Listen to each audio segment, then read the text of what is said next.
একচোখা হরিণের গল্প। এক বনে এক হরিণ ছিল।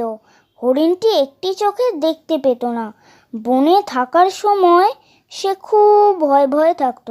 মনের সুখে সে খাবার খেতে পারত না।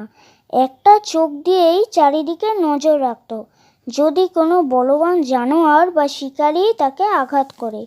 একদিন সে নদীর ধারে বেড়াতে এলো। নদীর চরে বেড়াতে তার কোনো অসুবিধা হতো না। সে ভাবত নদী দিয়ে কোনো শিকারী আসবে না, আর এক চোখ দিয়ে ডাঙার দিকে নজর রাখতে পারবে। একদিন হঠাৎ অঘটন ঘটে গেল।